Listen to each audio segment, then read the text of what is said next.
자, HLB 주주님들 반갑습니다. 일단 현재 녹화 시간 기준으로 했을 때 9월 13일 금요일 정규장은 다 마무리가 됐고요. 자, 이제 연휴로 들어갑니다. 요즘 같은 시장 분위기면 차라리 그냥 연휴인 게 나을 수도 있을 것 같다라는 생각이 가끔 들긴 합니다. 자, 어쨌든 최근에도 계속 설명을 드려왔지만 HLB 같은 경우에는 계속 말씀드렸지만 철저하게 개별 이슈로 반응을 하고 있는 종목이다 보니까 약속된 일정에 맞춰서 내용들이 잘 노출이 될지 재료들이 좀 더 부각이 될지 우린 사실 이제 그런 것밖에 기다릴 수가 없잖아요. 자, 그래서 차근차근 한번 또 기다려 봐야 될 것 같습니다. 자, 최근에 이제 한 8월부터였을까요? 시장이 좀 살벌하게 움직이면서 BOJ에서는 금리를 올리고 또 미국에서는 금리를 인하한다 그러고 금리를 내리는 게 또 경기 침체 때문에 0.5%를 내리느냐 아니면 경기를 자연스럽게 꺾기 위해서 0.25를 내리느냐 여러 가지 또 의견들도 많았고 굉장히 소란스럽고 시끄러운 그런 움직임들이 좀 상대적으로 많았습니다. 자, 주식을 투자하는 사람이라면은 여러분들 너무 시야를 좁게 둬서는 안 돼요. 여러분들께서 지금 당장 HLB의 승부를 걸었을지는 모르겠지만 물론 이 종목으로 대박 내고 나는 이제 끝 평생 쓸 돈 다 벌었어 그러면 이제 더 이상 사실 다른 공부도 안 해도 돼요. 그냥 HLB만 보고 HLB가 잘 됐을 때 수익 잘 내서 엑시트하면 끝납니다. 근데 대다수의 분들께서는 HLB로 수익을 잘 내더라도 그 다음 스텝으로 차근차근 하나씩 또 수익을 내야 되겠죠. 자, 그러기 위해서는 항상 제가 강조드리는 거 시황에 대한 부분들을 함께 이해를 하셔야 된다.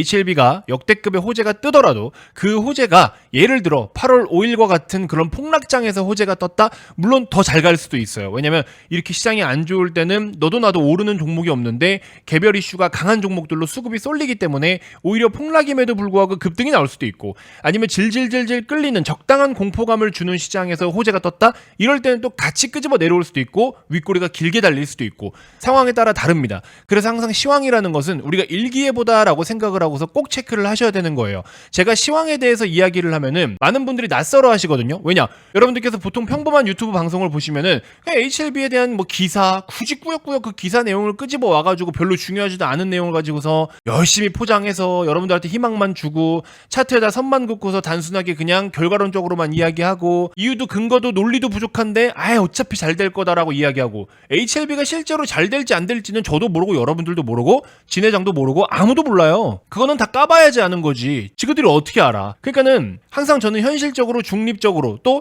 HLB라는 주가가 등락을 보일 때 이 주가 등락에 영향을 줄 수 있는 외부적인 요인들이 많을 거 아니에요. 시장에 대한 영향으로 움직임이 나타날 수 있고 또 매크로가 결국에 시장의 움직임을 좌우할 수 있는 거고 업황이 어떻냐에 따라서 또 업종 내에서 대표적인 주자들의 움직임에 따라서 패시브 수급들은 또 어떨까에 대해서 고민을 해볼 필요도 있을 것이고 그 다음에 그냥 개별 이슈로 인해서 등락이 나타날 수도 있는 거고 뭐 여러 가지 이유가 있을 수 있단 말이야. 이 모든 것들이 HLB 주가에 영향을 준단 말이야. 위가 됐든 아래가 됐든. 근데 그냥 여기에만 꽂히고 그냥 여기에만 꽂혀서 선 긋고 그림 그리기 하고 있으면 그게 돈이 벌리냐라는 거죠. 그래서 항상 여러분들께 시황에 대해서 강조를 많이 드리고 있는 거고 아마 시황 브리핑까지 이렇게 디테일하게 많이 해주는 채널이 엄청 많진 않아요. 엄청 적지도 않은데 엄청 많지도 않아요. 그냥 여러분들 듣기 좋은 소리 보통 그냥 개인 투자자들이 듣기 원하는 소리들만 해주는 유튜버들이 많은데 그런 채널은 거르세요. 시황이나 이런 것들을 거시적으로 함께 다루는 전문성이 있는 채널들을 꼭 여러분들 우선적으로 살펴보시길 바라겠습니다. 자, 어쨌든 이제 우리가 긴 시간 연휴에 들어가기 때문에 체크할 건 체크하고 또 알 건 알고 가야 될 것 같아요. 그래야 우리가 명절 이후에 HLB의 주가 변동에 있어서 외부적인 영향들이 얼만큼 작용할까 이런 부분들도 같이 고민을 해야 되는 것이기 때문에 시황 간단하게 체크를 해드리고 또 오늘도 또 좋은 정보 갖고 왔으니까 영상 끝까지 시청하셔서 여러분들 도움 받으실 수 있는 것들은 많이 바다가시길 바라겠습니다. 자, 최근에 정말 많은 분들이 투표를 참여를 해주셨는데 어제자로는 제가 집계를 아직 못했지만 텔레그램 문자 메시지 뭐 아무거나 상관없다 이렇게 해서 문자 메시지 쪽으로 가장 많은 분들이 요청을 좀 해주셨어요. 이게 뭐냐면 HLB에 좀 특별한 움직임이나 뭐 특별한 이슈가 발생했을 때 여러분들이 보통 유튜브 영상을 찾아보잖아요. 근데 영상을 찾아보려면은 이게 내용이 실시간으로 빨리빨리 안 올라온단 말이에요. 적어도 녹화하는 시간도 걸리고 편집하는 시간도 걸릴 거고 올려서 여러분들이 영상을 시청하는 시간까지 감안한다면 실제 장중에 어떠한 변동성이 발생했을 때 여러분들이 빨리 정보를 참고하기가 어려워요. 그렇다고 뭐 정규반에 빨리 돈 주고 가입하세요 이러면 누가 하겠어요? 안 하잖아. 어쨌든 HLB를 잘 팔고 좋은 성과를 만들어내야 여러분들도 뭐 유료 서비스 서비스를 이용하든지 그런 여유가 생길 거 아니에요. 자, 어쨌든 뭐 겸사겸사해서 여러분들께 도움을 좀 드리고자 저도 또 HLB 보유를 하고 있는 사람으로서, 그래서 HLB 주주님들은 투표를 한번 해주시면 제가 시스템을 구축을 해서 HLB 주주님들에게만 뭔가의 변동성이 생겼을 때 뭐 텔레그램으로 메시지를 드리든 문자 메시지를 드리든 이런 식으로 뭔가의 정보 전달을 빠르게 드릴 수 있는 시스템을 한번 만들어 보겠다. 이번 달이 굉장히 중요하기 때문에, 그쵸? 자, 그래서 유튜브로 영상을 찍어서 올리면 너무 늦는다. 그렇기 때문에 빠르게 여러분들께 정보를 드릴 수 있는 방법을 한번, 여러분들이 원하시는 게 뭔가 이걸 투표를 한번 해달라라고 말씀을 드렸죠. 오늘 현재 이 영상까지만 투표 받고 마무리하도록 하겠습니다. 나는 텔레그램으로 메시지를 전달받기를 원한다, 아니면 일반 문자 메시지로 전달을 받기 원한다, 아니면 나는 아무거나 상관없으니까 그냥 도움만 달라, 이렇게 해서 원하시는 거 1번, 2번, 3번 아무거나 제 개인 번호로 문자를 보내주시면 가장 많은 분들이 참여하신 쪽, 그리고 그동안 저에게 연락을 보내주신 분들께 특이사항이 생길 때 연락을 바로바로 드릴 수 있도록 그렇게 한번 세팅을 해보도록 하겠습니다. 자, 여러분들 뭐 돈 들어가는 거 아니니까 적극적인 참여를 부탁드리도록 할게요. 자, 일단 시황 간단하게 요약을 한번 해드리도록 하겠습니다. 경기 흐름은 크게 세 가지 포인트에 대해서 고민을 하라고 말씀을 드렸죠. 바로 고용, 소비, 생산인데, 생산 지표 같은 경우에는 5개월째 조금 꺾이고 있어요. 부진한 흐름을 보여주고 있기 때문에 미국 기준입니다. 경기 침체에 대한 공포를 안겨줬죠. 그래서 최근에도 생산 제조업 지표가 발표되면서 시장이 크게 무너졌는데, 특히 제조업 지수, 뭐 ISM 같은 경우에는 미국 전체 GDP에 미치는 영향이 그렇게 생각보다 크지 않아요. 미국은 소비의 국가이지 제조의 국가는 아니잖아요. 그렇죠? 그렇기 때문에 이 ISM 제조업 지표가 부진하다라는 게 미국 GDP에 엄청 치명적인 영향을 주는 수준까지는 아니다라는 거. 그럼에도 불구하고 경기 침체에 대한 우려가 커지면서 시장이 많이 두드려 맞았던 그런 흐름이 있었죠, 최근에. 자, 고용 지표 같은 경우에는 둔화가 되고 있는 건 분명하거든요. 근데 데이터적인 측면에서는 다소 애매한 부분들이 많아요. 특히 이민자 수라든지 실업률 같은 것들에서도 경기 침체를 논하기에는 조금 애매하고 어려운 데이터들이 있다라는 겁니다. 자, 그리고 실업률 같은 경우에는 일을 하려고 하는 사람, 구직을 하고 있는 사람과 또 구인의 비율이라든지 이런 것들을 같이 이제 비례해서 계산을 하는데, 무직인데 일할 생각도 없다, 이런 것들은 또 실업률에 포함이 안 돼요. 그러니까 애매한 부분들이 있죠. 그래서 특별한 사업을 하지 않고 뭐 직업이 없는 사람 중에 부자인 사람들은 그냥 무직자고 실업자로 토계가 된다, 뭐 이런 이야기도 있습니다. 자, 소비자 물가지수는 이번 주에 발표가 됐는데 그래도 컨센에 잘 부합해서 나왔죠. 자, 금리를 0.25%포인트를 내리면 그나마 양호한 거고, 하지만 0.5%포인트를 내리면 연준에서도 경기 침체를 우려하는 것이 아니냐, 이러한 분위기로 형성돼서 더 부정적일 수 있다라고 말씀을 드렸죠. 근데 이번에 발표됐던 소비자 물가지수 CPI나 PPI 쪽에서는 데이터가 양호했기 때문에 0.5까지는 내리지 않을 것 같다, 0.25 정도를 인하할 것 같다, 이런 뷰가 나오면서 시장이 이틀 연속 반등을 보인 거죠. 자, 근데 이제 문제는 우리나라 시장이죠. 결국에 우리나라 같은 경우에는 삼성전자가 계속 두드려 맞고 있습니다.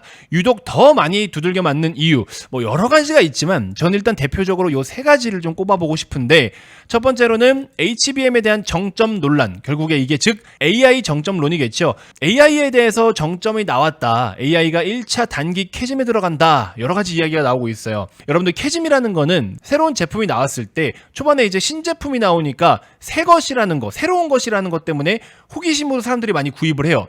호기심으로만 초반에 구입을 하다 보면 여러 가지 후기도 나오고 유행도 타고 이런 시간들이 있잖아요. 그게 이제 시장 점유율 한 5%대에 진입을 했을 때 이때 1차 캐즘이 옵니다. 호기심으로 구입할 사람들은 다 구입한 거예요. 근데 1차 캐즘을 넘어설 땐 또 어떤 식으로 넘어서냐면, 그 신제품이 뭔가 새로운 거, 더 새로운 거, 그리고 일상생활에 더 많이 침투하는 거, 그랬을 때 이제 5%에서 대략적으로 한 16%까지 또 열심히 2차 성장을 해요.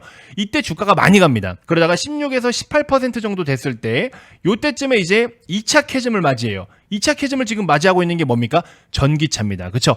그래서 전기차 같은 경우에는 이미 1차 캐즘을 넘어섰었고 지금 현재 2차 캐즘을 겪고 있습니다. AI가 그래서 현재는 1차 캐즘을 겪고 있는 게 아니냐. 챗 GPT 론칭 잘했고 오픈 AI가 일상생활에 어느 정도 침투는 했지만 아직 많은 사람이 쓰고 있지는 않죠. 근데 이게 지금 엄청 뭐 인류를 대체할 만큼의 혁신적이거나 그런 수준은 아니다 보니까 그냥 극소수의 일부만 편하게 사용할 수 있는 업종에만 사용이 되고 있어요. 그리고 또 AI를 활용하는 여러 가지 뭐 데이터를 이슈를 논하는 혹은 취합하고 분석하고 통계 내리는 그런 다양한 섹터들이 있는데 그쪽에서도 열심히 사용을 하고 있지만 수요가 엄청나게 막 고성장을 이어갈 수 있는 수준까지는 아니지 않느냐. 또 이런 이야기들이 나오고 있죠. 그래서 AI에 대한 단기 정점론이 계속 불거지고 있다는 거. 그리고 두 번째로는 대표적인 경기 민감 섹터가 바로 반도체잖아요. 그중에 우리나라 대장은 삼성전자고 경기에 대한 불확실성 수급을 혼자 총대를 메고 반영하고 있지 않는가? 이런 생각이 듭니다. 실제로 미국에서 전 세계 경기와 경제의 흐름들을 전망하는 데에 주요 10개 지표가 있거든요. 그 주요 10개 지표 중에 하나가 바로 한국의 경제 성장률이라고 합니다. 한국에 대한 경기 전망이 어떠냐에 따라서 전 세계 경기 흐름도 어느 정도 예측을 할 수 있다라고 해요. 왜냐?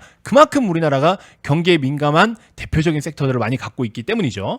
자, 세 번째로는 이제 이르면 올 11월 정도 아니면 늦어도 내년 1월 정도에 경기 선행지수가 정점을 찍을 것이다 라는 전망들이 나오고 있습니다. 경기 선행지수는 뭐 이르면 3개월 조금 더 걸려도 한 6개월 3에서 6개월 뒤에 경기 흐름이 어떻냐를 전망할 수 있는 그런 지표인데 경기 선행지수가 먼저 움직임을 나타내고 동행지수가 똑같이 이렇게 또 따라가죠. 그렇기 때문에 경기 선행지수 CLI라고 이야기를 하는데 이 CLI가 이제 올라가다가 꺾이게 되면 앞으로 향후 3개월에서 6개월 뒤에 경기가 꺾이는구나 또 이렇게 인식을 할 수가 있어요. 그리고 거기서 또 우리나라는 경기에 민감하게 반응하니까 CLI랑 동행하는 경우가 좀 많거든요. 그러면 당연히 우리나라도 꺾일 수가 있겠죠. 자, 그 외에 여러 가지 우려사항들이 더 많기는 한데 외국인들의 최근 현물 매도 포지션이 굉장히 강하게 이어지고 있는데 그게 삼성전자 중심으로 매도를 때리고 있는 거고 선물 시장에서도 풋이나 숏을 적극적으로 배팅을 하고 있다라는 겁니다. 이렇게 해서 지금 밑으로 수익을 긁어내고 있어요. 최근에도 제가 언급을 드렸지만 삼성전자의 가이던스가 하향 조정되고 있습니다. 영업이익에 대한 눈높이가 낮아지고 목표 주가를 13만 원이었던 걸 9만 5천 원까지 꽤 크게 낮췄죠. 이런 식으로 목표 주가를 낮추고 있는데 이게 뭐 우리나라의 KB증권뿐만 아니라 JP모건이라든지 모건스탠리 쪽에서도 이런 식으로 눈높이를 낮추고 있다라는 거. 어쨌든 여전히 계속 좋지 않은 상황인데 자, 어제 또 마이크론이 3.8%대 하락을 보였는데 마이크론의 전망 또한 하향 조정이 돼버렸죠. 그러면서 같이 함께 약세를 이어가는 모습입니다. 자, 그리고 또 하나 장단기 금리차 역전이 발생하면 경기 침체가 온다라고 이야기를 하는 그러한 이론이 실제로 있죠. 근데 이 이론을 직접 논문화하신 분이 캠빌 교수님이다라고 말씀을 드렸죠. 하지만 이번 금리차 역전 같은 경우에는 1년 넘게 이어져 오고 있는데 과거와는 다른 케이스다. 그래서 무조건 경기 침체가 온다라고 단정지어서는 안 된다. 이번엔 좀 다른 케이스다라고 실제로 이 교수님께서 직접 이야기를 하신 적이 있으십니다. 자, 실제로 이번에 발생한 금리차 역전은 연준의 통화정책으로 인해서 만들어진 금리차이기 때문에 경기 침체까지 연결하기에는 다소 조금 무리가 있지 않겠느냐 이런 의견들이 많습니다. 실제로 2년 금리 같은 경우에는 단기 금리로 정책 금리라고도 이야기를 하죠. 그 다음에 10년물 같은 경우에는 장기, 뭐 30년도 있기도 하지만 그래서 대표적으로는 10년 장기 경기에 대한 전망, 경제에 대한 전망치 이런 거 가지고서 이야기를 또 하기도 합니다. 기본적으로는 장기 금리가 더 높은 게 일반적인데 이게 역전이 돼서 오랜 시간 동안에 진행이 되어 왔었죠. 그만큼 통화정책에 대한 변화가 빠르고 가팔랐기 때문에 단기물의 변동성도 상당히 컸었습니다. 자, 근데 이제 과거의 오일 쇼크라든지 뭐 외환위기라든지 아시아발 금융위기라든지 닷컴버블, 서브프라임 모기지 사태라든지 코로나 여러 가지 상황들과 사례들을 비교해보면 지금은 구조적인 문제와 시스템적인 문제가 발생한 상황은 아니기 때문에 지금 당장 금리차 역전이 일어났다라고 해도 과거의 시스템에 문제가 생기면서 금리차가 역전된 것과 지금 경기가 호황이었던 것을 꺾어가면서 만들어지는 금리차 역전은 케이스가 다르다라는 거죠. 그래서 지금은 당장 경기 침체를 논할 수준은 아니다라는 겁니다. 경기 침체라는 건 결국에 고용, 소비, 생산 모두 다 위축이 돼야 돼요. 그리고 또 기업들의 해고율이 높아져요. 회사를 운영하는 데 있어서 또 대표적으로 가장 많이 차지하는 게 인건비들이잖아요. 그래서 해고율이 높아지고 신규 대출들이 증가합니다. 어쨌든 버텨야 되니까. 그리고 또 못 버티는 기업들은 연체율이 높아지죠. 그래서 말 그대로 이러한 시스템의 위협이 심각하게 발생해야 경기 침체에 들어가는 거예요. 그 전까지는 우리가 그냥 기본적으로 경기 둔화 국면이다, 후퇴 국면이다 라고 이야기를 합니다. 그래서 지금은 당장 여러분들 위기라고 논하지 마라. 아직 모든 것을 큰 위기처럼 단정짓지 않았으면 좋겠습니다. 외국인들의 시선에서는 당장 한국 시장을 적극적으로 매수할 만한 명분이 적은 건 사실이에요. 하지만 아무리 우리나라 시장이 거래가 적더라도 시장 자체가 문을 닫진 않잖아요. 그럼 결국에 메이저들은 강제적으로라도 어떤 특정 포지션을 취하긴 취한단 말이죠. 그게 바로 대표적으로는 대형주가 기본 베이스일 거예요. 종목에 대한 기준 말고 업종 기준으로 어떤 배팅할 매력이 있는 그런 섹터는 뭐가 있을까에 대해서 고민을 해본다면 지금은 저는 조선밖에 눈에 들어오는 게 없어요. 물론 2차 전지도 낙폭과대로 노릴 수는 있겠지만 그렇게 센티적인 측면 말고 딱 펀더멘털적으로만 놓고 봤을 때 업종이나 업황으로만 놓고 봤을 때는 조선밖에 없는 것 같다. 그래서 신규 수주 모멘텀에 있어서는 다소 딜레이가 발생할 수 있다. 그동안 이제 신규 수주를 계속 열심히 받아왔는데 이게 이제 전체적으로 받을 수 있는 물량에서 빈자리가 얼마 없는 거예요.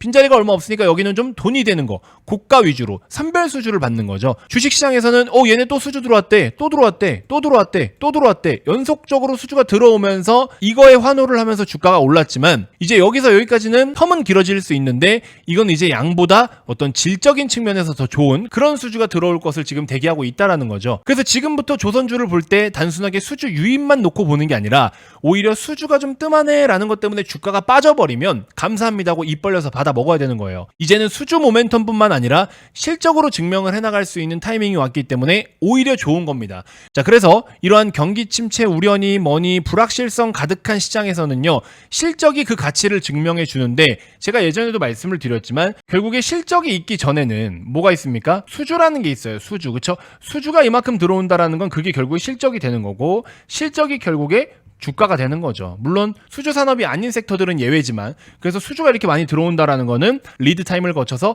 결국에는 실적을 만들어내고 그 실적이 주가를 만들어낸다. 너무 쉬운 공식이에요. 그렇기 때문에 여러분들 이런 수주가 많이 들어와 있고 또 역대급 호황 사이클을 보여주고 있는 그런 섹터들은 반드시 편입을 좀 해야 된다.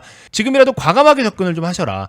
조선업은 지난 2분기에 모든 섹터를 통틀어서 어닝 서프라이즈율이 1등인 섹터였습니다. 보시는 것처럼 업종별 컨센서스 대비 실적치인데요. 노란색 그래프 보이죠? 컨센 대비해서 영업이익이 몇 퍼센트나 더 잘 나왔느냐. 조선은 보시는 바와 같이 45.8%, 반도체가 17%인데 조선이 45%였습니다. 훨씬 더 좋은 수치를 보여줬었죠. 현재 3분기부터는 단가가 높은 선박 생산을 시작하는 분기거든요. 지금부터 생산하면 내년 실적에 반영이 되겠죠. 내년에 이제 본격적으로 출고가 되는 선박들이 단가가 굉장히 비싸게 계약이 되어 있는 것들이에요. 그게 언제부터 생산을 하느냐? 이미 2분기 말, 지금 현재 3분기에 생산을 시작했다라는 겁니다. 자, 조선업 같은 경우에도 역사상 선가지수의 최고점이 191포인트인데 현재는 190 수준이거든요. 실제 말해서 자동차로 따지면 소나타 한 대에 3천만 원이던 게 3,500, 4천까지 계속 올라가는 거예요. 그래서 선가지수를 보시면 가장 높았던 거, 역사적으로 가장 높았던 게 191인데 지금 보시면 190 수준까지 와 있고 사상 최고치 경신을 앞두고 있다라는 거고, 보시면 후판 가격 같은 경우에는 계속 빠지고 있죠. 이건 이제 원가예요. 조선업에서 가장 많이 차지하는 원가는 첫 번째 인건비가 있고요. 두 번째는 후판 가격입니다. 이렇게 해서 두 가지가 가장 많은 비중을 차지하고 있는데 후판 가격이 계속해서 빠지고 있다라는 거. 오히려 P, 프라이스, 가격은 상승하는데 C, 코스트는 하락을 보이고 있다. 그러면 이익이 그만큼 더 커지겠죠. 그리고 경기 침체가 온다 그러면은 조선업이 가장 우려되는 게 뭐냐면 그동안 주문을 넣었던 선박을 취소하는 게 아닌가라는 우려감들이 있어요. 실제로 2008년도에서 2010년도 이때는 조선업이 역대 호황이었어요. 이때가 호황이었는데 예를 들어 뭐 삼성중공업 같은 종목으로 월봉상 놓고 보시면요, 호황이었지만 08년도 이때 그쵸? 금융위기 때 한번 푹싹 주저앉고 다시 반등, 이런 식으로 큰 변동성을 보였단 말이야. 근데 지금은 그런 수준이 아니기 때문에 자연스러운 우상향 그림을 기대할 수가 있습니다. 왜냐? 이때 당시에는 시스템적인 측면에서 이미 붕괴가 됐기 때문에 이때 당시는 오더가 들어왔던 걸 막 다 취소하고 또 다시 넣고 이런 상황들이었지만 지금은 오더를 취소할 수준까지는 아니다라는 거죠. 그래서 오히려 경기 침체가 와도 가장 안정적으로 투자할 수 있는 그런 섹터가 된다라는 겁니다. 자, 보수적인 성향이신 분들은 우리나라 조선의 대표적인 종목들 대형주로 편입을 하시는 게 좋고, 공격적인 성향에 가까우신 분들, 투자금이 그렇게 많지는 않은데 수익률을 좀 크게 내고 싶으신 분들은 중소형주로 편입을 하면 됩니다. 수익률이 꽤 높게 나타날 수 있는 그런 종목들이 많이 있거든요. 이 주도주라는 거는 초반 상승에서 인지를 할 수 없어요. 지금 조선주가 주도주라고 시장에서 이야기합니까? 아무도 얘기 안 해요. 아직도 반도체, 아직도 화장품, 아직도 전력, 이렇게만 생각하고 있단 말이야. 근데 한참 오르고 나서 신고가 랠리를 연속적으로 막 뻗어갈 때, 이제 그때 돼서야 대중들이 관심을 가질 때 주도주라는 견장을 달게 되는 겁니다. 그래서 지금 같은 경우에는 다들 관심이 없죠. 하지만 조금 있으면 지금 사도 될까? 이런 고민들을 사람들이 할 거란 말이죠. 그렇기 때문에 여러분들은 남들보다 한 일주일 정도만 빠르게 한번 결정을 해보자. 오타가 있네요. 일주일입니다. 어려운 일이 아니에요. 안정적이고 높은 수주를 베이스로 실적은 이미 확실하기 때문에 이만큼 쉽고 편하게 큰 수익을 낼 수 있는 섹터 지금 없습니다. 왜? 우리나라 시장이 너무 지금 상황이 안 좋잖아요. 어쩌면 HLB보다도 더 안정적일 수 있어요. 왜? HLB는 FDA 최종적인 승인 여부가 어떻게 될지 모르지만 얘는 그런 게 없잖아요. 조선주들은 이미 그냥 수주가 다 들어와 있기 때문에 차근차근 생산하면 그만이야. 그리고 부동산 PF처럼 얘네들은 매출로 어떤 식으로 반영이 되냐면 수주가 있고 이제 납기일이 있을 거 아니에요. 그러면 1차, 2차, 3차로 나누어서 돈을 받아요. 1차는 계약금, 수주할 때 계약금, 그 다음에 2차는 중도금을 받습니다. 그 다음에 3차는 최종적으로 배를 이제 띄워서 내보낼 때 그때 이제 잔금을 받아요. 그러면 그 중간에 배를 지을 때 들어가는 비용은 어떻게? 부동산 PF처럼 돈을 끌어다가 하는 건데 물론 자기들의 자본을 가지고도 하겠지만 구조조정을 다 겪고 나서 이제 이익을 만들어내고 있기 때문에 돈을 끌어온단 말이야. 돈을 끌어오는 건 뭐예요? 결국에 금리의 영향을 받죠. 근데 지금 금리 내려가 안 내려가? 내려가죠. 금리가 내려가면서 비용을 최소화할 수 있어. 근데 이 배값은 계속 역대급으로 지금 치솟고 있어. 아까 말씀드린 것처럼 중요한 원가인 후판 가격도 경기 침체이기 때문에 빠지는 거야. 자동차나 다른 쪽에 많이 안 들어가니까. 건설도 안 좋고. 얼마나 좋아요. 받아야 될 돈은 점점 높아지고 있는데 들어가야 되는 돈들은 전체적으로 다 떨어지고 있잖아. 아니 이렇게 지금 좋은 섹터가 어디 있어요. 이걸 안 사면 뭘 살 거야. 근데 HLB 물론 좋지만 HLB보다 더 좋다라고 지금 말씀드린 이유는 방금 말씀드린 이러한 내용이고 이게 너무 확실하니까. 근데 HLB는 어느 정도의 불확실성을 갖고 있긴 하잖아요. 결과값이 어떻게 나올지는 모르니까. 이제 그런 차이들이 있다라는 겁니다. 그래서 저는 조선주를 여러분들께 진짜 적극적으로 좀 사야 된다라고 떠밀고 싶어요. 진짜로. 이렇게 좋은 게 자주 보이지는 않잖아요, 여러분들. 장도 이렇게 안 좋은데, 그쵸? 자, 그래서 조선 히든 종목, 예전에도 제가 여러분들께 몇 종목씩 소개를 해드렸지만 오늘자 기준으로 또 업데이트를 해가지고 딱 두 종목 추려왔습니다. 보수적인 성향이신 분들은 대형주, 공격적인 성향이신 분들은 소형주, 이렇게 각각 조선 소형주, 조선 대형주 원하시는 거 하나만 문자로 보내주세요. 이게 진짜 여러분들 못해도 예적금보다는 수천 배가 나아요. 경기 침체가 와도 오히려 좋습니다. 왜? 원가가 빠지니까. 이자율도 빠지니까. 그래서 오히려 더 좋습니다.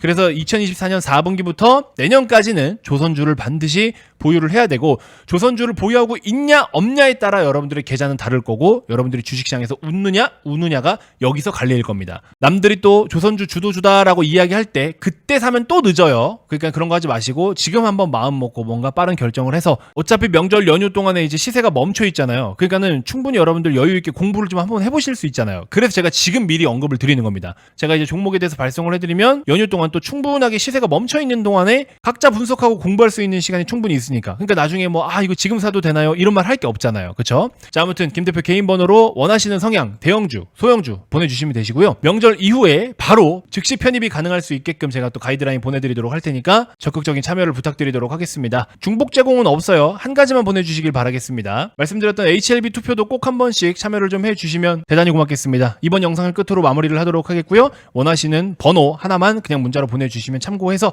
제가 또 시스템 갖춰가지고 HLB 특이사항이 있을 때 여러분들이 원하시는 걸로 바로 내용을 발송해 드릴 수 있도록 준비를 하도록 하겠습니다. 자, 아무튼 여러분들 한 5일 정도 이제 잠깐 시세가 돌아가지 않는 상황에서 휴식을 좀 취하게 됐습니다. 주식 걱정은 좀 잠시 내려두시고 맨날 주식 들여다보면서 고민하고 오면 머리 아파요. 진짜 탈모도 옵니다. 그러니까는 쉴 때는 그냥 확실하게 쉬어주자고요. 그래야 10월 달에 제대로 된 상승장 올 때 제대로 뽕을 뽑아 먹겠죠. 그래서 충분히 휴식을 취할 땐 취해야 되니까 너무 머리 아픈 많은 고민은 하지 않으시길 바라겠습니다. 자, 주말 연휴 동안에도 영상이 또 올라가니까 차근차근 하나씩 시청해 주시고요. 한 주간 너무 고생 많으셨고 즐거운 명절 보내시길 바라겠습니다. 자, 이번 영상 이렇게 해서 마무리하도록 하겠습니다. 고맙습니다.